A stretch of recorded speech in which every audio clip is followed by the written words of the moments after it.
studying microscopy. So, microscopy is just the study of organisms, tissues, cells using a microscope. And in today's lesson, what we're going to do is we're going to explore and examine all the different types of microscope that you need to know about. So, first of all, let's get started. So, the light microscope. Just a bit of background, the light microscope was discovered by Robert Hooke in 1665. This is the earliest type of microscope. It uses light, or it uses the sun's rays in order to enlarge and magnify specimens. So, the maximum magnification of a light microscope is 1,500 times. Now, the definition of magnification, if you don't know, is the number of times an image is enlarged compared to its actual size.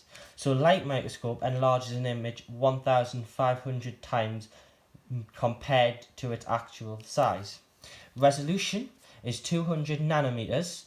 So, resolution is the ability to distinguish between two distinct points. So 200 nanometers, so we'll be doing a video upon how to do conversions between nanometers, micrometers, millimeters in a later video. So the specimen is alive, the dimension is two-dimensional, and we've got some advantages and disadvantages. So some of the advantages are it's easy to use, no specialist retraining is required, it is relatively cheap, and it is relatively portable. So therefore this makes an ideal microscope for schools, for colleges, or for young people, because obviously it's not going to damage, it's not going to be easily damaged, and it is so easy to use, and the staining process is relatively simple. However, there's a few disadvantages, such as the limited magnification and resolution means not all subcellular structures can be seen. Now, we move on to electron microscopes. So electron microscopes often have a higher resolution and magnification because they use electrons which have a shorter wavelength than light. So the magnification of a scanning electron microscope is 100,000 times. The resolution, as you can tell, is an awful lot better at 0.2 nanometers. However, one disadvantage is that the specimen is dead, because for an electron microscope, the specimen must be placed in a vacuum, otherwise the air particles will absorb the electrons and it will be unable to pass on to the specimen. So therefore, for all electron microscopes, the specimen must be either dead or dehydrated. For a scanning electron microscope, you produce a three-dimensional image. Now, the advantages of a light microscope is that it produces a 3D image with a high magnification and a high resolution. However, there's a complex staining process required, and this obviously, as I've just said, the specimen must be dead or dehydrated. So therefore, you cannot examine live specimens. So that is one major disadvantage of electron microscope.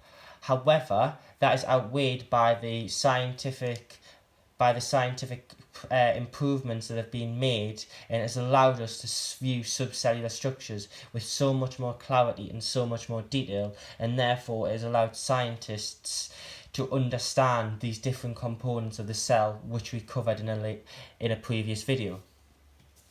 Now we also have another type of electron microscope, but this one is now called a transmission electron microscope, or a TEM.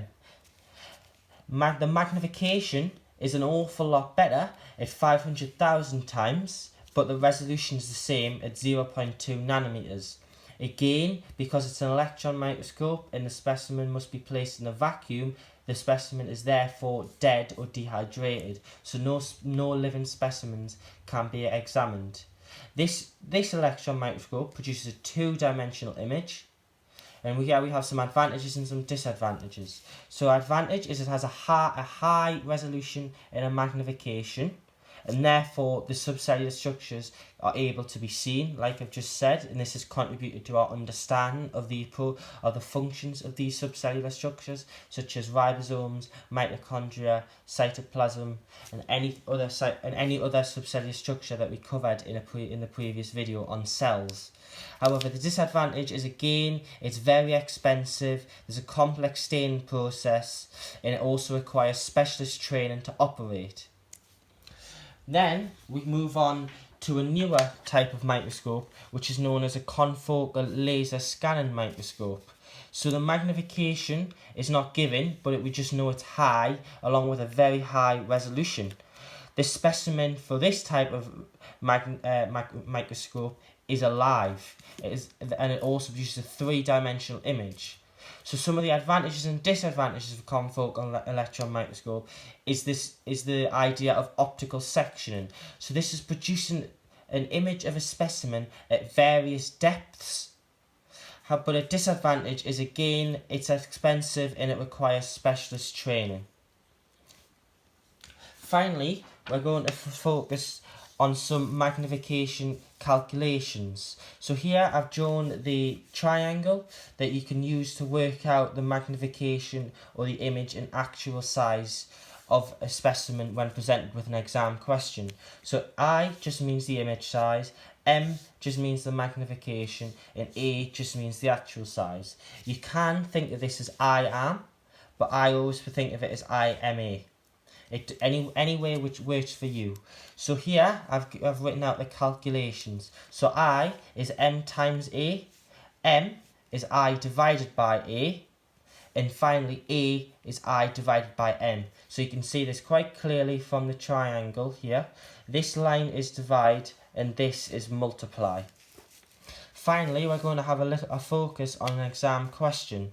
So if a cell has been magnified 500 times and is 50 millimeters, what is the actual size of this cell?